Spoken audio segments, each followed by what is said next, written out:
The only rule between them was simple. Ryuichi Kihara could never beat Riku Miura before a competition. It was never written down anywhere. No contract. No coach ever told them to do it. Somehow, over the years, it quietly became an unspoken rule between the two of them. A tiny habit that looked meaningless on the surface, yet for 7 years it helped hold together one of the greatest pair skating teams Japan has ever seen. In February 2026, at the Milano Cortina Olympics, the free skate scores flashed across the screen. 158.13 points. A world record. A total score of 231.20. Japan's first ever Olympic gold medal in pair skating. The world saw the medals, the tears, and the celebration. But almost nobody understood the countless invisible routines that carried them to that moment. Today, we're talking about those hidden moments. The games they played before competitions. The silent habits nobody noticed. The little things that never appeared on a score sheet, but quietly built Olympic champions. Before understanding the rule, you first have to understand who Ryuichi Kihara really is. In the summer of 2019, Kihara was already questioning his future in skating. He had spent years competing as a single skater, but the results never fully came together. Retirement was beginning to creep into his mind. While helping with Japan's pair skating development project, he worked part-time at a skating rink in Nagoya, trying to figure out how far he still wanted to continue chasing the sport. At the same time, Riku Miura was only 17 years old. She felt stuck in singles skating and had started considering a switch to pairs. She had talent, everyone could see that, but talent alone didn't guarantee a future. Then came the tryout that changed everything. Canadian coach Bruno Marcotte arrived in Japan looking to build a new pair team, and when Kihara first stepped onto the ice with Miura, something clicked instantly. Later, Kihara described that moment by saying it felt like lightning struck him. The second they skated together, he felt like he could suddenly see a completely different future. 7 years later, that partnership would take them all the way to the top of the world. But this story is not only about the medals. It's about how two people slowly built trust, comfort, and understanding in a foreign country where they had almost nobody else. In 2019, they moved to Oakville, Canada, a quiet town outside Toronto. They barely knew anyone there. Japanese stores were rare. Japanese television didn't exist. A 26-year-old man and an 18-year-old girl suddenly found themselves spending nearly every day together in a country far from home.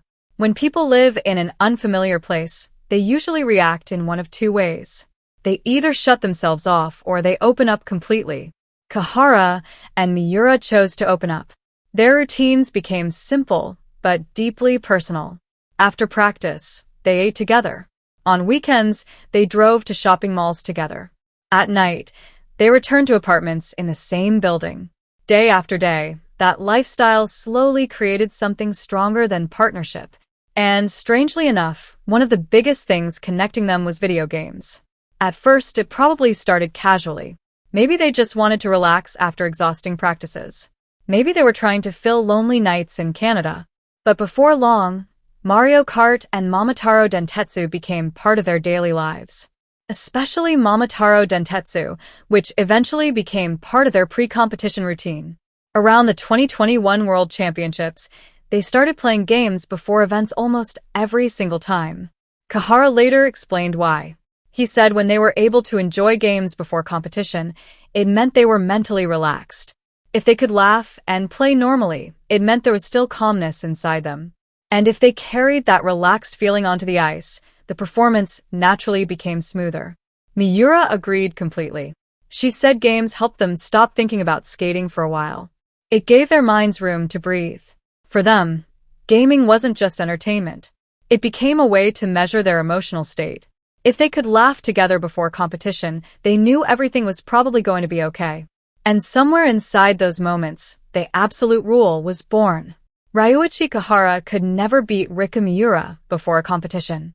Kihara finally revealed this publicly in April 2026 during an event at Konami Group headquarters. While speaking at a press conference, he casually admitted, "Before competitions, there's a rule that I'm not allowed to beat Riku-chan."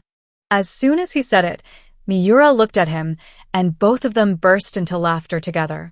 Multiple Japanese media outlets reported the moment immediately. Fans online thought it was adorable. But if you stop and think about it carefully, this wasn't really about gaming at all. Ryuichi Kahara was usually the responsible one in the. Something shocking happened. A mistake appeared that nobody had seen from them in years. During a lift, Miura slipped downward, and Kahara had to catch her with his shoulder just to save the element. In that terrifying split second, you could see exactly what their partnership truly was. Not perfection. Not flawless skating. But trust strong enough to survive mistakes, pressure, fear, and 7 years of invisible sacrifices nobody else ever noticed. After the short program disaster, their score dropped to 73.11 points, nearly 10 points below their personal best. The gap between them and first place suddenly felt enormous. Ryuichi Kahara crouched down beside the rink, shaking his head over and over again. That night, he couldn't sleep. Even the next morning, the pain of the mistake still hadn't left him. But before the free skate, they still had one thing left: time together. Inside the Olympic Village, between practices, Riku Miura and Ryuichi Kahara sat down side by side and played games again. They returned to the same quiet routine that had carried them through 7 years in Canada. Nobody knows if Kahara intentionally lost that day like he always did before competitions. But at the very least, the two of them laughed together again. For a brief moment, the pressure disappeared. Then came the free skate. 158.13 points. A world record. Olympic gold. Maybe video games alone didn't win them that medal. But maybe without those moments, without that smile returning to Miura's face, the performance we witnessed that night never would have happened. And honestly, I don't think I'm the only person who believes that. But the absolute rules between them went far beyond games. There was another one. Christmas. According to reports released after the Olympics, spending Christmas together had quietly become another unspoken tradition between the two of them. For 7 straight years, they spent Christmas together in Oakville, Canada. They never returned to Japan during the holiday season. And that matters more than people realize. Christmas in Canada feels completely different from Christmas in Japan. In Japan, Christmas is often bright, busy, and social. Couples go out. Friends celebrate together in the city. But in Canada, Christmas is quiet. Warm lights glow through frozen windows. Streets become silent. Families gather inside their homes while snow covers the neighborhoods. That was the world Miura and Kahara lived in every winter. For 7 years, they stayed there together. Of course, they probably could have gone back to Japan sometimes. But training schedules, competitions, physical conditioning, and travel demands slowly made staying in Canada the natural choice. And eventually, Christmas in Oakville became their normal life. Maybe calling it a rule isn't completely accurate. Nobody officially decided it. It simply happened naturally over time. But when something continues for 7 years without exception, it means that somewhere deep inside the relationship, both people silently understand its importance. And honestly, I keep thinking about one thing. When you're far away from home in a foreign country during the holidays, what feels lonelier?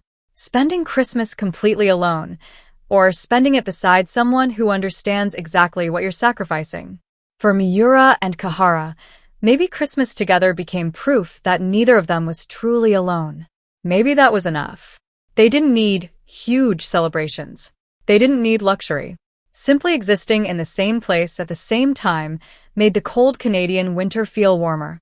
There was another small detail people noticed over the years. Despite their age difference, they called each other Ryuichi-kun and Rika-chan. No formal language.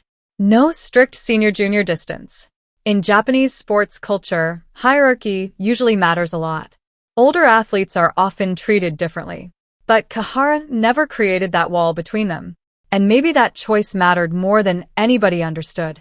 Little by little, these invisible habits became the foundation of their partnership. Lose the game before competition. Spend Christmas together. Speak to each other naturally instead of formally. None of those things came from coaches. Nobody ordered them to live that way. These routines were born naturally from everyday life. But once those routines existed, they were never broken. Why? Because those habits created emotional safety. When one person feels safe, they perform better. When both people trust each other completely, the partnership becomes stronger. It wasn't about strategy anymore. It became instinct, a quiet habit of always moving in ways that protected the other person emotionally. Before the free skate in Milano, Miura wrote a message on Kahara's Ziploc bag inside his suitcase. "We can absolutely do this. We've already done the work." The moment Kahara opened it, he cried again. That story may not technically be part of the absolute rules, but it came from the exact same place. When the other person is anxious, you quietly leave support in small places. No grand speech. No dramatic moment. Just silent understanding built over 7 years together. Later, Kahara said something that revealed everything. "If it wasn't with Riku-chan, I could never have achieved this." That sentence sounds simple, but once you understand the hidden routines behind their partnership, the weight of those words becomes enormous. Then came April 17, 2026. Ryuichi Kahara, age 33. Riku Miura, age 26. Both announced their retirement on the same day through social media, only 2 months after winning Olympic gold. A few days later, during the official press conference in Tokyo, Kahara could barely hold back tears from the very beginning. His words kept getting stuck. Meanwhile, Miura sat beside him smiling softly, occasionally telling him not to cry. Most people watching probably thought those tears were about retirement itself. Maybe they were about the Olympic gold medal. Maybe they were about exhaustion after 7 years of pressure. But I think there was something else mixed into those tears. I think he was grieving the end of ordinary life. Because retirement didn't only mean the end of competition. It meant the end of the little routines too. No more pre-competition games. No more intentional losses before events. No more late nights holding controllers together after practice in Oakville. No more Christmases that naturally happen side by side because training schedules demanded it. Sometimes people cry harder when small daily routines disappear than when major achievements end. And maybe that's exactly what happened to Ryuichi Kahara. The fascinating part is how these absolute rules slowly evolved over time. Kahara explained that gaming became an official competition routine after the 2021 World Championships. But in reality, games had already been part of their relationship from the very beginning. Back in 2019, right after moving to Oakville, they often spent evenings playing Mario Kart together. And honestly, Mario Kart was the perfect game for them. It's chaotic. Unfair things happen constantly. Even beginners can suddenly beat experienced players with a lucky item. And in those moments, something important happened. A 17-year-old rookie could beat a 26-year-old veteran. The age gap disappeared. The senior-junior relationship disappeared. For a few minutes, they were simply two people laughing together. That's the hidden power of games. They erase hierarchy. Over time, gaming stopped being entertainment and became emotional balance. During practice, coaches judged every movement. Scores mattered. Mistakes mattered. Pressure existed constantly. But at night, sitting in front of a screen with controllers in their hands, none of that existed anymore. No judges. No points. No expectations. Just Riku Miura and Ryuichi Kahara.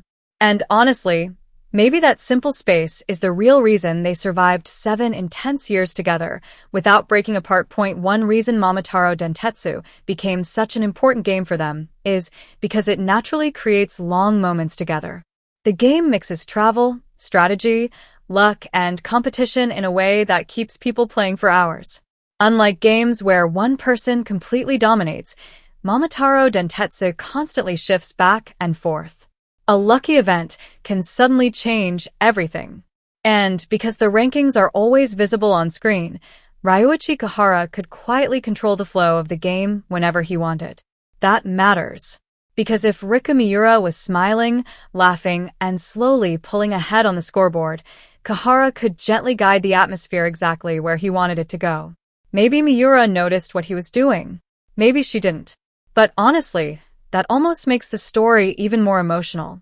When Kahara joked during the press conference that he intentionally adjusted the results so he wouldn't beat her before competitions, Both of them laughed together immediately. And that creates an interesting question. If Miura truly never realized what he was doing, then what exactly was she laughing about in that moment? But on the other hand, if she knew all along, if she quietly understood that Kahara was losing on purpose and simply pretended not to notice because she appreciated the gesture, then maybe that became another invisible rule between them.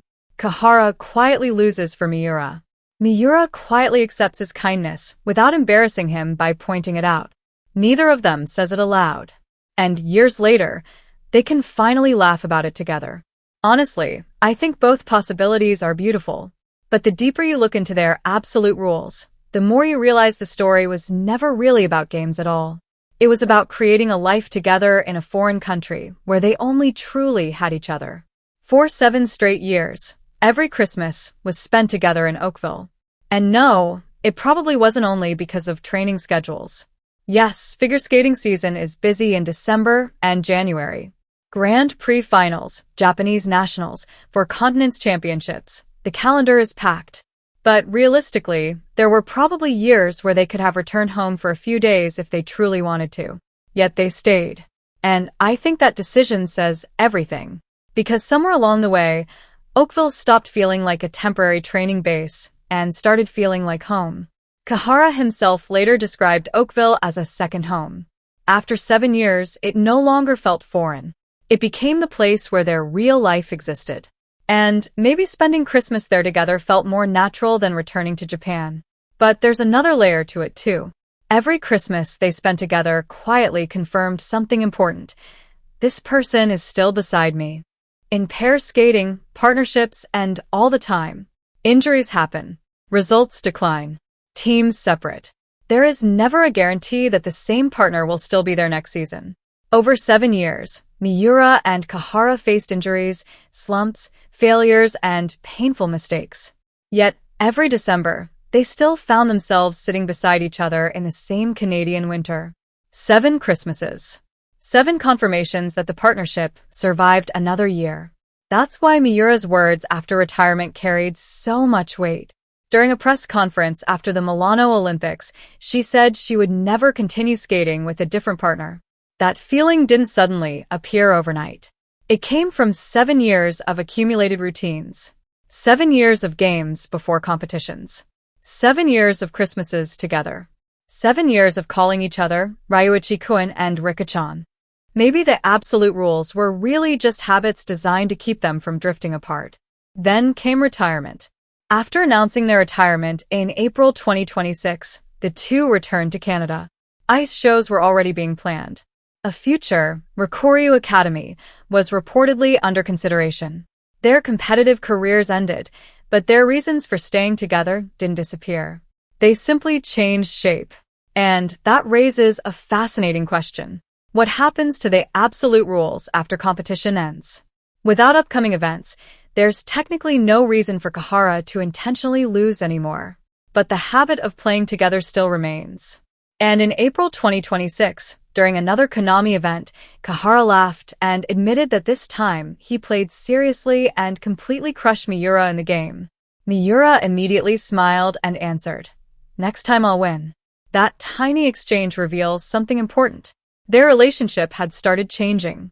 Without the pressure of competition, Kahara no longer needed to protect Miura emotionally before performances. And Miura could finally challenge him normally. The imbalance that once existed for the sake of performance slowly started becoming more equal.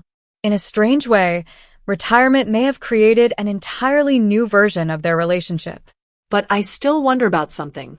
When you spend 7 years constantly adjusting yourself for another person's happiness, can that habit ever truly disappear?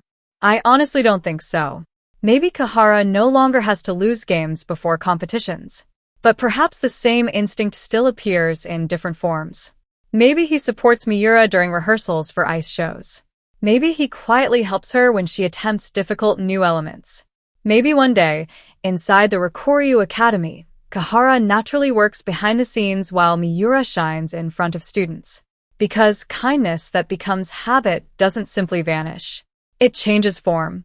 And that's exactly who Ryuichi Kahara has always been. The games were only one small example. Driving her every morning. preparing meals, helping manage training and physical condition. All of those things were branches growing from the same invisible root. Then there's another reason this story became so emotional online.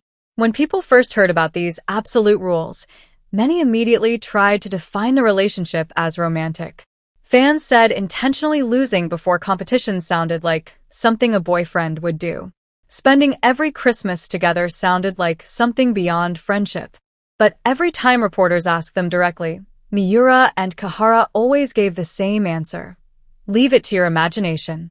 And honestly, I think that may be the most accurate answer possible. Because their relationship doesn't fit neatly into existing categories. They weren't simply friends. Not simply teammates. Not simply family. Not simply partners.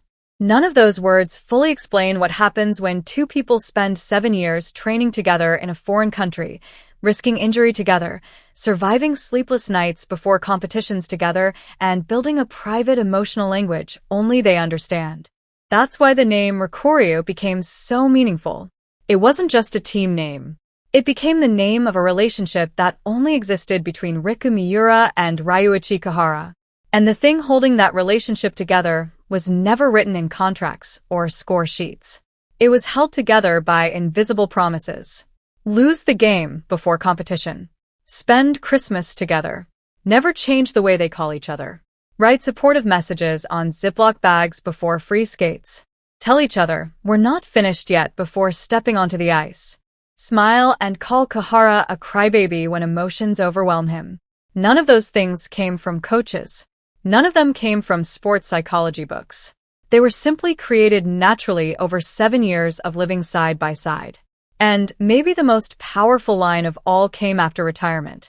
Miura said, "What we built together over 7 years won't disappear instantly." That sentence explains everything. The competitions may be over. The rules may evolve. Christmas may look different someday. But the things they built together cannot simply disappear. The world will always remember the numbers. 158.13 points. 231.20 total score. Olympic gold medals. Those records are written into history forever. But the rule that Ryuichi Kahara could never beat Riku Miura before competitions will never appear in official records. No statistics. No trophy. No medal. And yet somehow, it may have been one of the most important things supporting everything they achieved together. So maybe the final question isn't really about skating at all. Do you have an absolute rule with someone in your own life? A silent promise you never needed to explain out loud? Because when small acts of care repeat over and over again, something powerful starts forming between people. Something without a clear name, but something undeniably real. And maybe that's what Riku truly created over those 7 years. Not just gold medals. Not just records. They created a language only the two of them could fully understand. A language where losing a game meant, I'm supporting you. A language where spending Christmas together meant, I'm still here. And honestly, I think they'll keep speaking that language for the rest of their lives.